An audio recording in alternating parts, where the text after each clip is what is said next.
What's going on, everybody? I am back in Accra, Ghana, and we're about to have a really good conversation. I don't actually think I've had a conversation like this on the channel, but I believe it's an important conversation.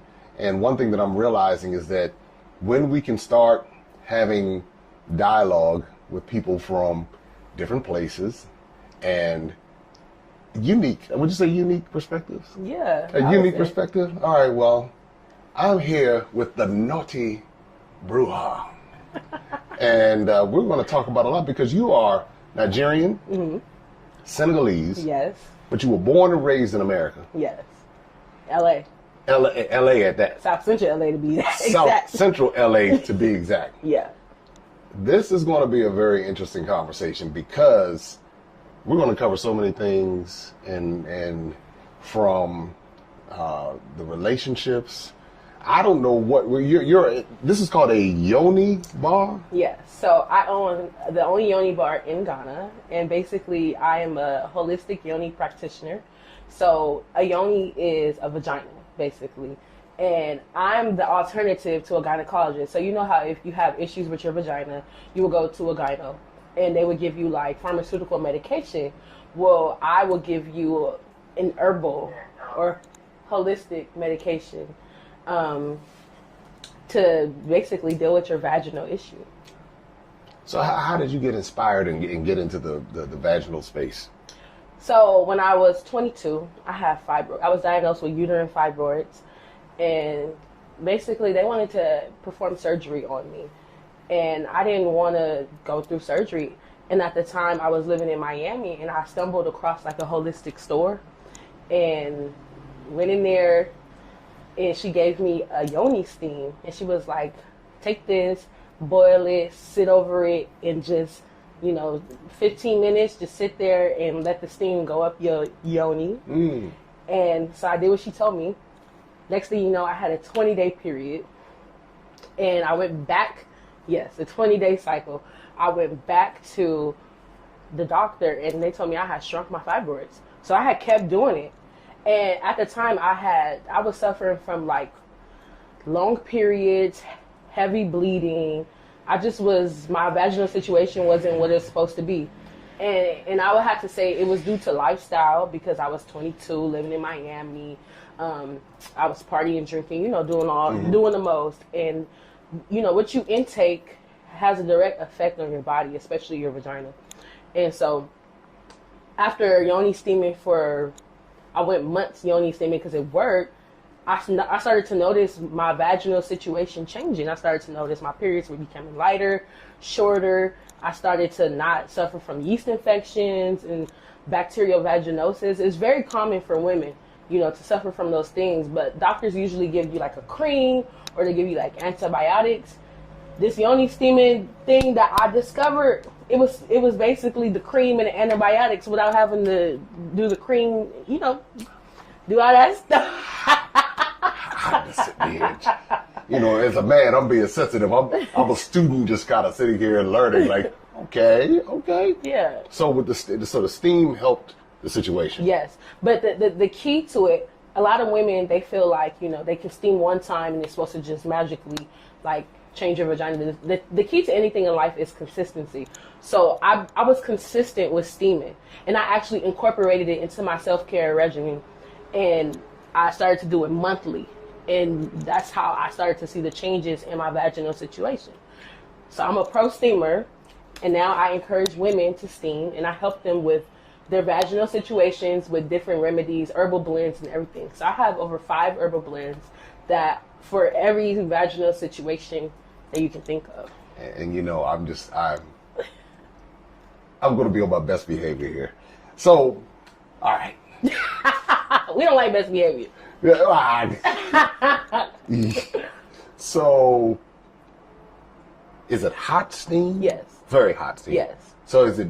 I won't say very hot, but it should be hot. Yes. But it's based upon how much you can stand, or is it? No. So you steam. It's a very, very efficient, short process. You literally, I boil the herbs. You sit over it from 20 to 30 minutes, depending on which steam you have or which steam you're doing, and you just steam. You sit over it, and then you're done.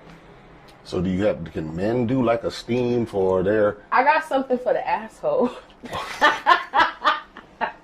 Actually, I have something for the men, but most men don't want to do it because the steam, it has to come through your anus, your butt. I got you. And it actually helps you to stop spreading BV because a lot of men do have multiple sexual partners. Okay. And that is one of the main causes for bacterial vaginosis.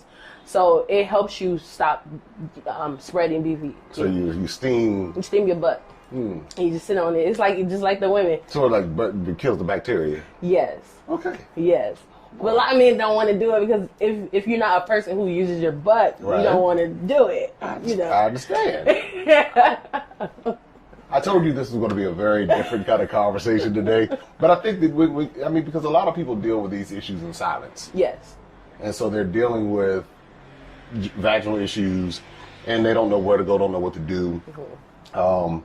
And so I think that I'm learning something here that I didn't even know.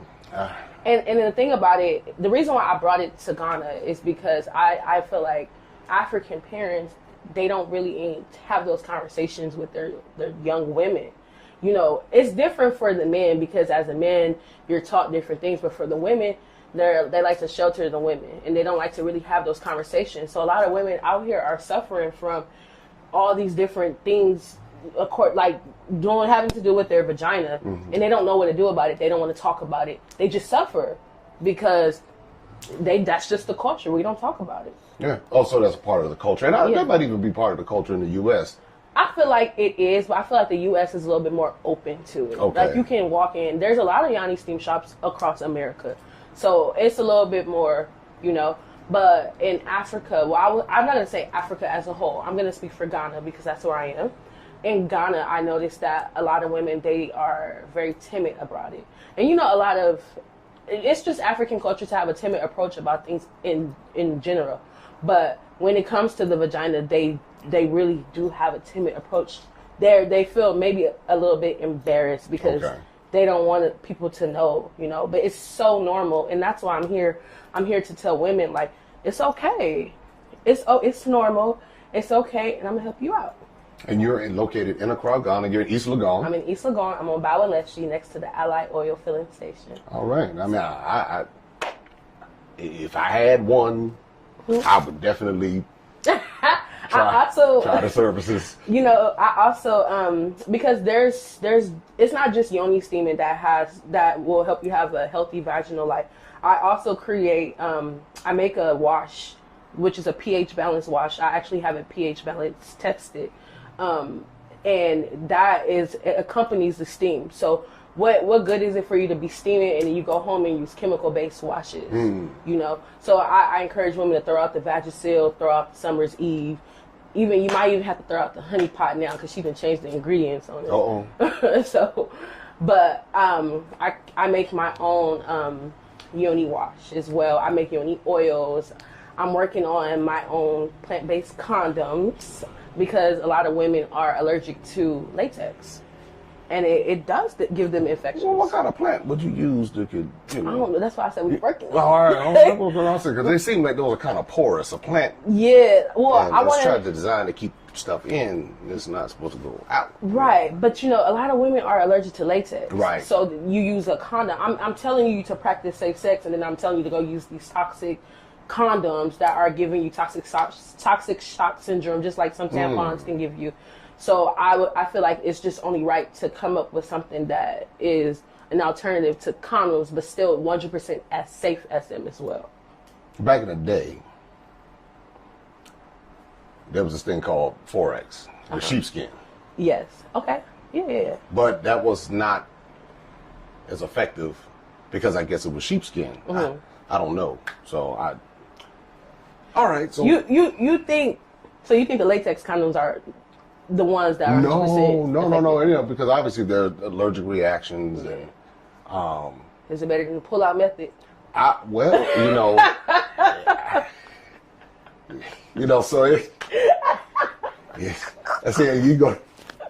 That's not 100% either. So because I think no matter what kind of condom we come out with, I think a lot of people number one option is still the pull-out method.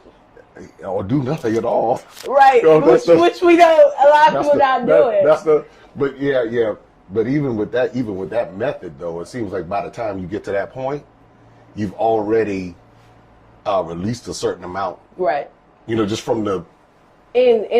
That's why when you come and you get a service from me, it's not just a service. I really sit down. I give every woman a free 30-minute consultation when it's your first appointment, because I have to know what you're dealing with your vagina, So I asked them, like, are you tracking your periods? Tracking your periods is 100% necessary, because the pull-out method can work if you're tracking your periods, because you have an ovulation week. Oh. What a lot of men don't know is women really, when it comes to our emotions, we really only got one free week where there's nothing that's going on in our body that's contributing to our emotional, standpoint. So you have your ovulation week, you have your period week, you have your PMS week, and then you got that one free week where there's nothing, So if you do stay clear of sex of that ovulation week, then you can have I don't use birth control. I don't support birth control. Okay. I don't care what the excuse is. Like, I have a friend who suffers from PCOS,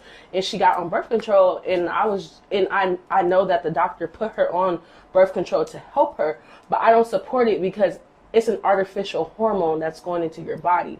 Gotcha. So what I use for my form of birth control is I track my period, and I stay clear of sex that ovulation week. Gotcha.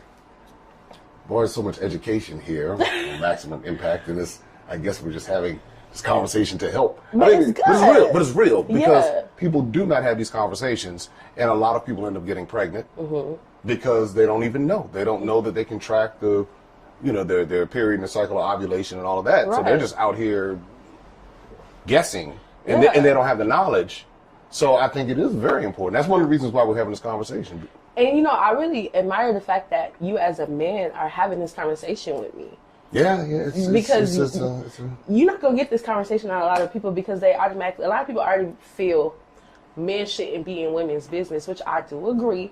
But I feel like for a man to really sit here and have this conversation with me, that's powerful, because men do need to be in women's business necessary. Like, a man should not be telling us, like, oh, you shouldn't have abortions, or abortions should be illegal. That's the business that men should not be in. But as far as you understanding our body and understanding how our body works, that's the business you should be in. So understanding how it works and how it could affect emotions and how it could, because we don't know. Yeah. I mean, well, some of us do because we take the time to learn. Right. But normally with the average man, They it's don't about know. one thing. He doesn't care about emotions.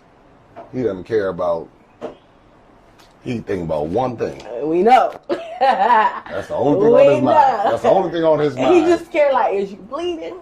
Okay, you're not bleeding, we need to clear. Well, some of them don't even care about that. I was just about to say that too. I'm about to say some don't even care about that. Some people like running a red light. TLC red light They sure special. do. They sure do. They run it. It's actually healthy.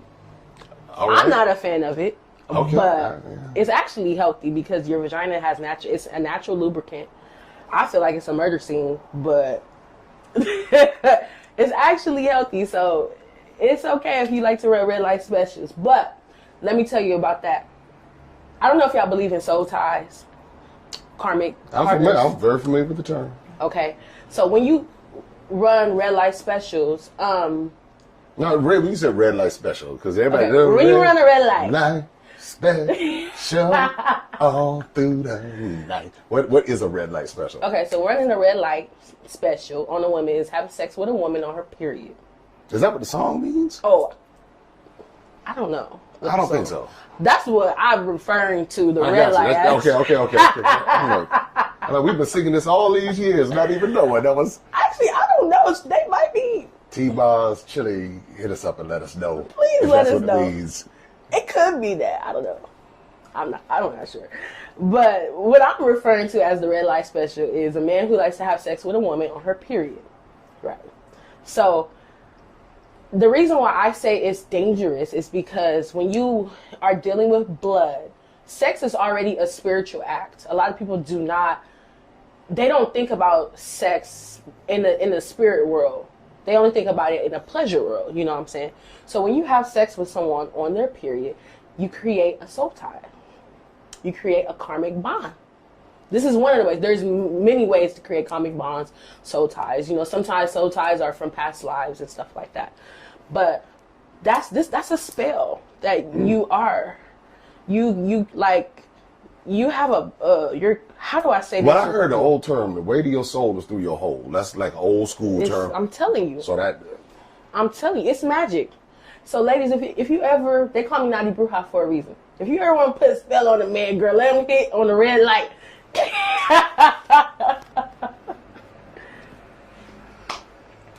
Fellas, y'all getting put on game now. Y'all getting put on. And fellas, if she ever want to let you hit on the red light and you know you just want to hit, don't do it, because you're gonna be like, why am I in love with this girl? Damn, why I just pay her light bill? Ooh. Just because she let you hit. Now you. Oh. It's more than just putting it in the spaghetti. Okay. Oh my God. Oh. So that's real. I mean, I'm telling you, these types of conversations people don't have because in their mind, that's too much. Oh, but this is how people talk. Right. This is how people talk for real. I'm telling you. And their sons and their daughters and their husbands and their wives, when they get the girlfriends and their homies and stuff. I mean, hey, this is how they talk. Well, not my friends, because we're all, like, okay. So I come from a line of strong women. I'm actually the last born in a generation. So my mother was my grandmother's firstborn. Grandmother was my great-grandmother's firstborn. My great-grandmother was my great-great-grandmother's firstborn. And it went like that for generations. And I'm the last because they all had each person at the age of 21. Yeah, and I'm surpassed that age, so. Just a hair. Just a hair. But listen, I still don't have no kids. I'm pretty sure my firstborn will be a girl, but the generation stopped with me because Understood. I didn't have a child at 21. At 21. Yeah, they literally, for years, it was like that, 21 pregnant. My mom had me at 21. My great-grandmother had her at 21. Great-great-grandmother had her at 21. And it went like that for years. Then you came in and messed everything up. Yeah, basically. So I came in with the, with the Yoni. Yeah. So, no, but my great-grandmother used to tell me things, and she used to teach me things, and teach me, like, this is how you get the bills paid. You ain't got to walk around like that. I get the bills paid in my underwear. But this is how you do it. So I was taught at a young age, like, this is what you do when the rent is due.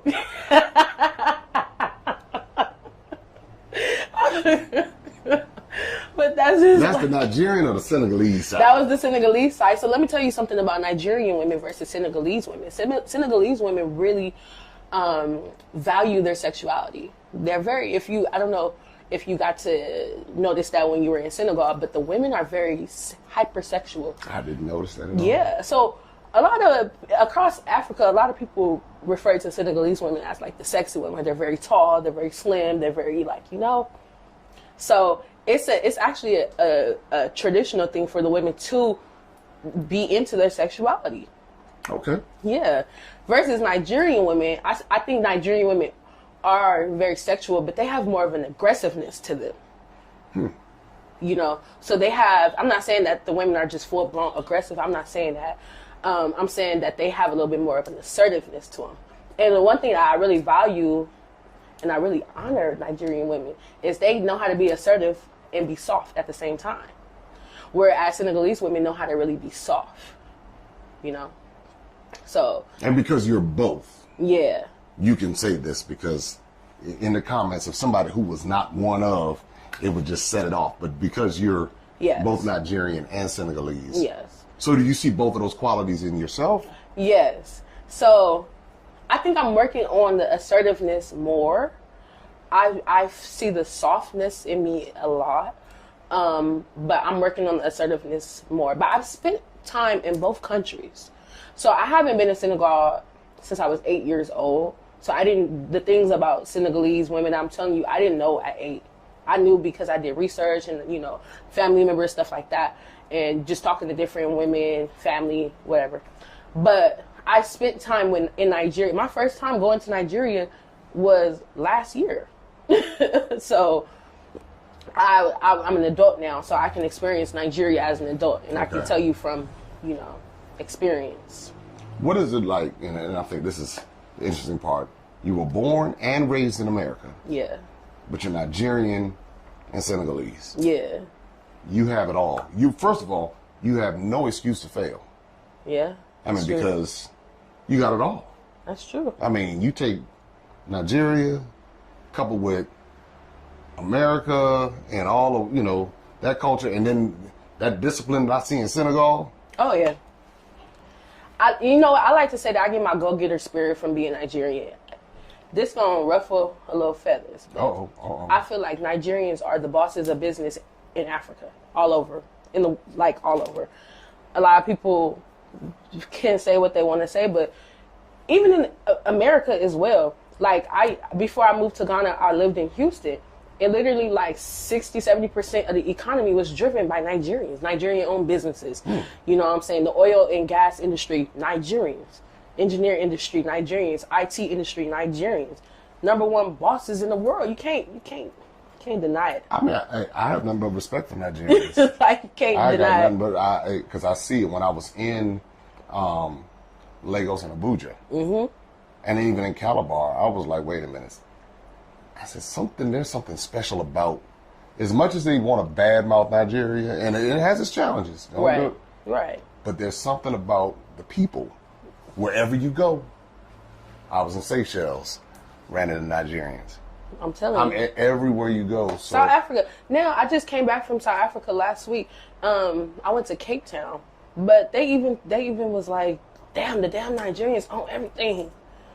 I heard that when I was right there in South Africa not too long ago myself, and yeah. We just got this whole like go-getter spirit that I definitely feel like I took that from Nigeria. So what'd you get from Senegal? My sensuality. Oh, so that's the bar. The sexiness. The NautiBruja. Yeah. My softness. I feel like, and also I feel like my discipline as well. You're right. Yeah, I feel like that because if you meet Senegalese women, they're very like hypersexual and stuff, but they're disciplined. And all the fellas will be going to Senegal. Yeah. I'm telling you. Oh man, I'm trying to get a Senegal. You got some tours going to Senegal, Jay? What's going on? We got some tours in Senegal. I'm telling you, Senegal is beautiful. What did you get from being raised in America, born and raised in America?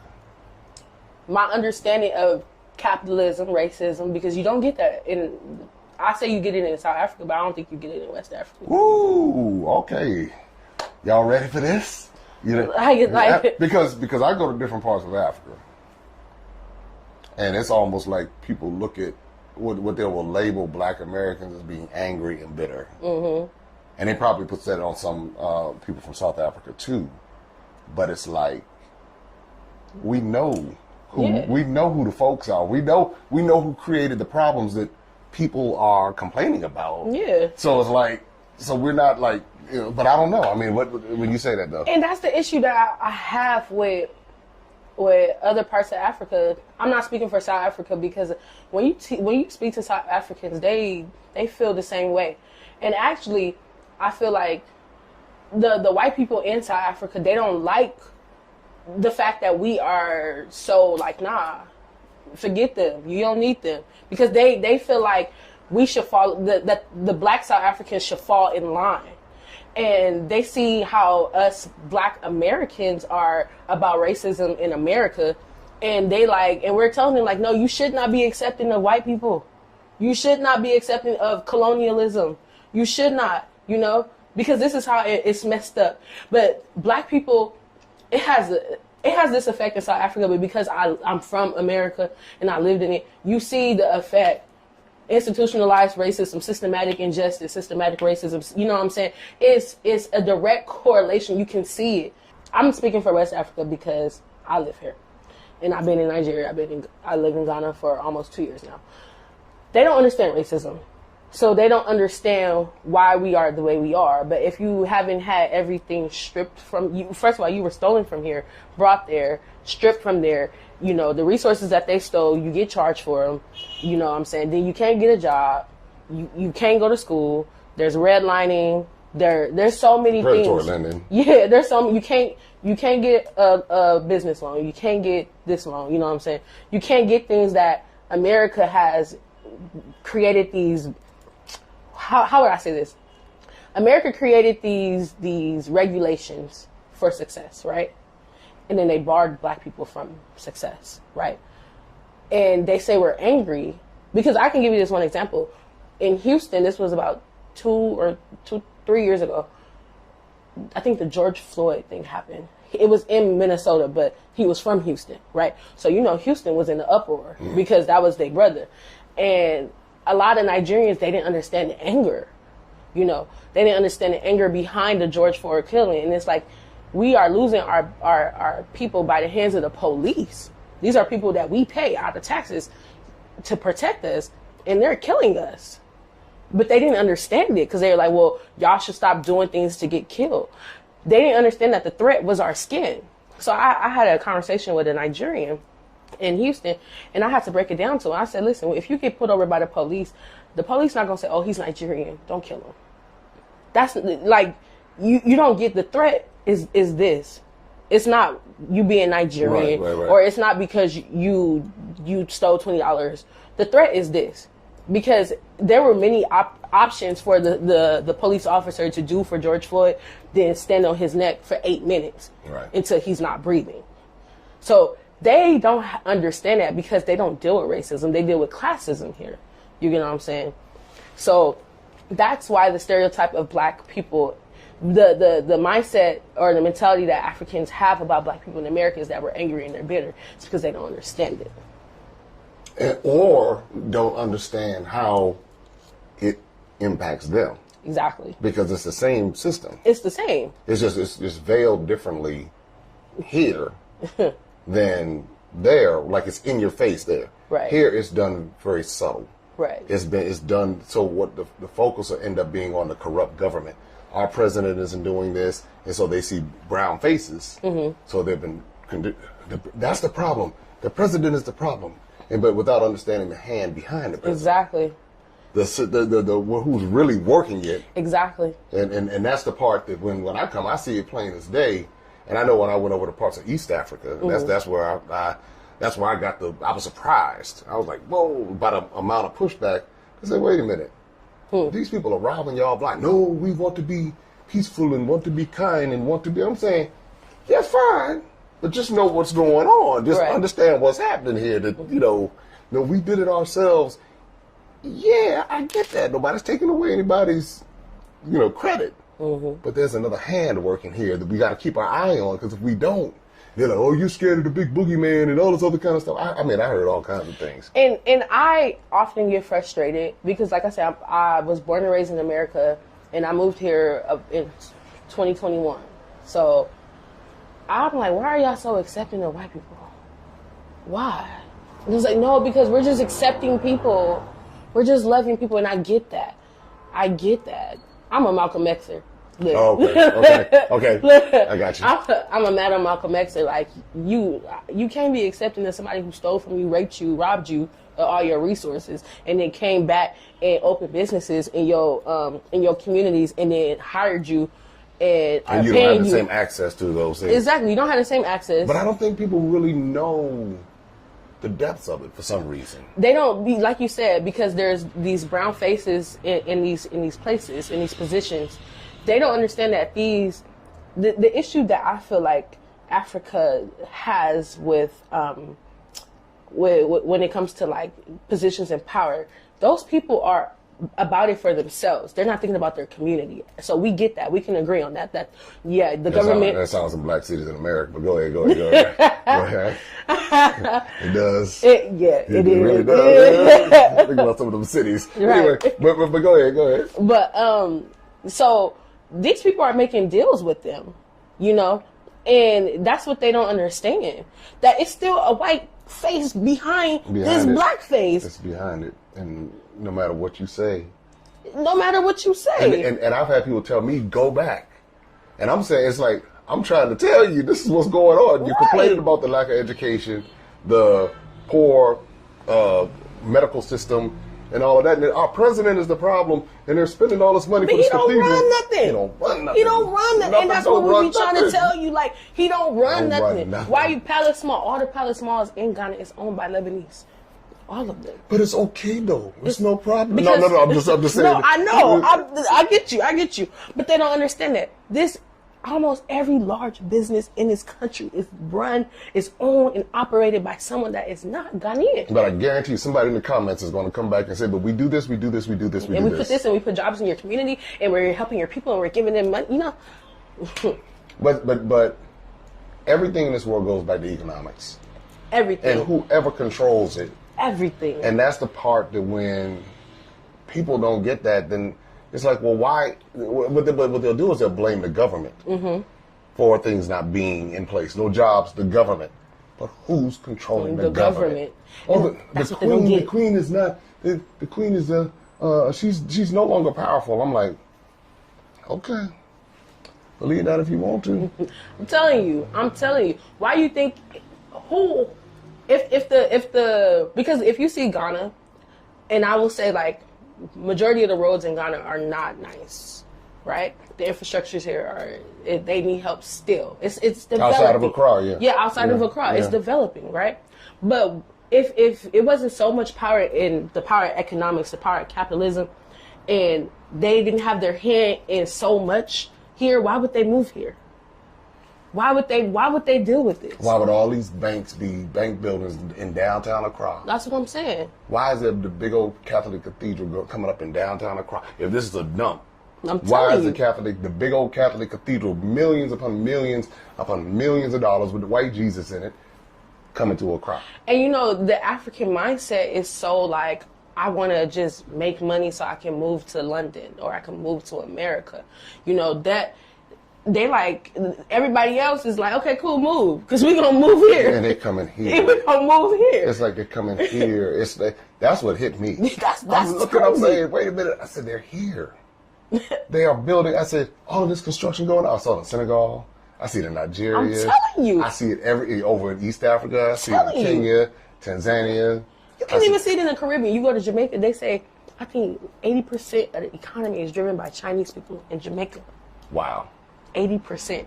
I was talking to someone from Jamaica, and they were telling me, yeah, like, the Chinese own this, the Chinese own that, the Chinese own that. The Chinese even own the small businesses, the small beauty supplies, you know, where you go buy your pack hair to do your braids, stuff like that. Well, that sounds like America.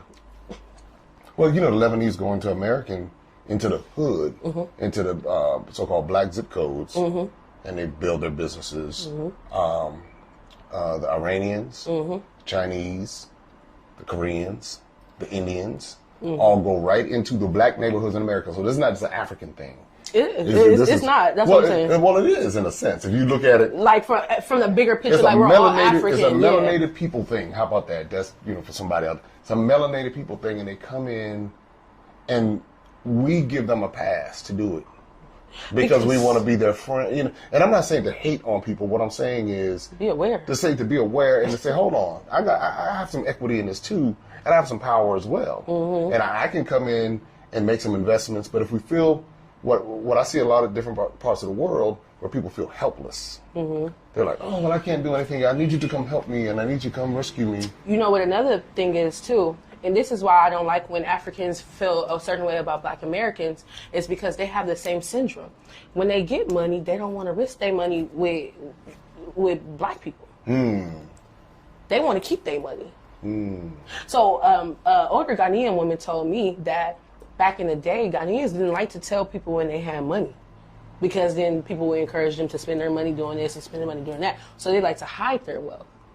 And that's why they... That sounds like Black Americans too, though. That's what I said. That's why I said, like... I'm about to say, that's the Black people way of doing things. Yeah, keep your business to yourself. You don't tell nobody when you make no money. Right. Whenever a Black person win the lottery, they be like, don't put me on the news. Don't say nothing. Don't say nothing. I know these going to come be knocking on my door. Exactly. That's why I said it's the same thing. So it's really no room for judgment. You get what I'm saying? When I travel the world, I see the same thing. I just told my uncle, I said, Africans are nothing but Black people with accents. That's it.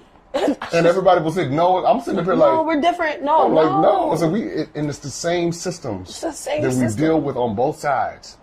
And they have somehow convinced us to look at each other sideways, but to look at them like saviors. That's the whole white Jesus savior. That's why Christianity is so prominent. And if you notice how any country, let's talk about Ghana. Mm-hmm. You notice how, like, I had this thing with Ghanaians. Don't come for me, y'all, but like a Ghanaian will be late to work, but they will not be late to church. And that's this whole mentality. Now, that's not Black America, because they showing up. We'll come late to church. Yeah, they don't come late to church. They gonna come late. They might come late to work and late to church. You know what I'm saying? But a Ghanaian is not. Like, let me tell you, I drive down the street. You see them running with their church clothes and their Bible. They ain't running to church. They will not. They will be late to work, but will not miss church for nothing. Gonna go to church on New Year's. I had my friend. She owned Bella Freak. She said on New Year's, I think it was New Year's Eve. She said she had one employee show up because all her employees went to church. But everybody need money. White Jesus, white savior thing, it's implemented into the culture, I'm telling you. And that's the reason why. You know, I feel like if you go to the club in Africa, you go to the club in Nigeria, you see how much money they spend in the club? Yeah. It's enough money to build and fix whatever they want to fix, just like with black people in America. It's enough money to fix the issue we have to fix, but people don't want to put their money in that. Well, we're going to depend on the governments. Right. Because they feel like they should do it. Right. And that's what gives them the power. So that's why the Lebanese and the Chinese and whoever else come here, they're like, sure, we'll fix it. Because we're going to own it. At a loan, but we're going to do it for a loan. We're not going to do it for free. We're not going to do it for free. And we're going to put some interest on it. We're going to own some land. It was interesting. I discovered, or I was told, that even North Korea, has interest in Africa.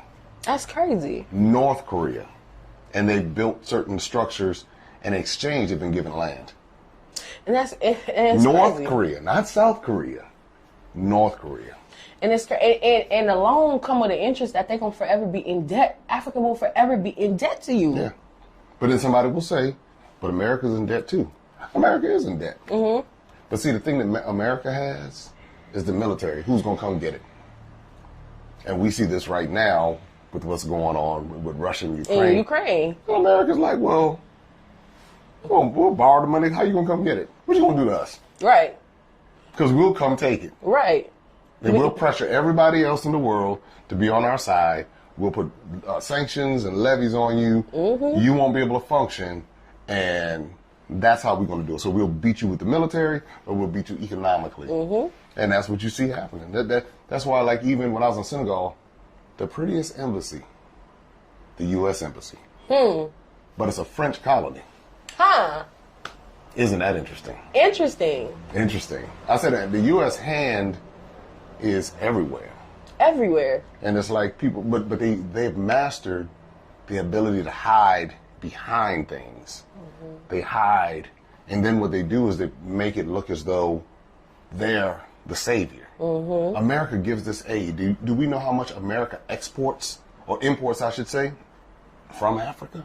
I'm telling you. That's the thing. It's like America's bringing in at least 50%. And you know what? And this is the thing too. Like, for example, my friend, she spent 6 months in Congo, the DRC. Mm-hmm. Congo is like, if not the most resourceful country in Africa. It has, that's what they say. It has the most resources. It has the coltan, or what is it? Cobalt, the uranium. What's the it's the mineral or something that operates the cell phone? Right. Coltan, right. It's in Congo. Yeah. But if you go to Congo is not built up at all. As much resources as Congo has, you would never know. And you know what's so crazy? I talk about how I want to go to DRC all the time because my friend told me the property out there is going for $2,000 on the water. $2,000. She was like, yeah, don't tell nobody though.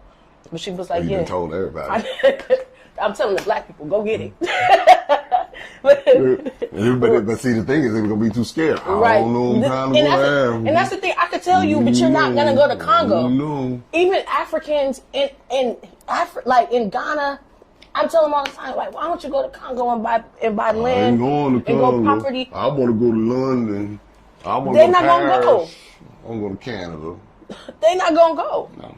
They not But gonna they're go. coming here. Exactly. The Americans are coming here. Exactly. The Brits and the French and the Germans and the Russians and everybody. Well, maybe not the Russians right now, but they're all coming here. I'm telling you. the Lebanese, the Indians. I'm telling you, it's crazy because everybody sees the gold mine in Africa, but Africans. Now, somebody in the comments is going to say, hold on now. Don't make it sound like everybody's like that. Because we got a lot of top Ghanaian business people. We do. We got a lot of top Kenyan business people, South African, Nigerian. Now, you do because you got a lot of billionaires coming out of all these places. That's why I said we have enough money. If we just wanted to deal with us, we have the money. Yeah. It's the fact that we don't want to risk our money on us. And that's the issue with black people. That's the same issue that black Americans are facing in America. We got the money to build the schools. We got the money to build the system. We got the money to create our own banks. Just think about it. If we had our own banking system, we didn't have to deal with the banking system of, what is it called, Wall Street or whatever. Well, see, the thing is, psychologically, they have caused a lot of people to be fearful of that because of what happened with Black Wall Street. Exactly. How they burn it Anytime down. you try to put something together, boom, they try to shut it down. Yep. And so when you have that going on, it's almost like it's set up in such a way that if you get too large, you get too many eyes on you, that it's like people know they're going to come for you in some kind of way. Exactly. But that's when you start changing the culture, where it's never like one group. It's like culture wide, because if you take the economic power of just African Americans alone, $1.5 to $1.7 trillion. I'm telling you. Which would be like the 13th wealthiest country in the world. There are 197 countries or so, somewhere around there. The 13th. But we don't know it. I'm telling you. We don't know it because they told us we broke, we can't do nothing. And I think conversations like this help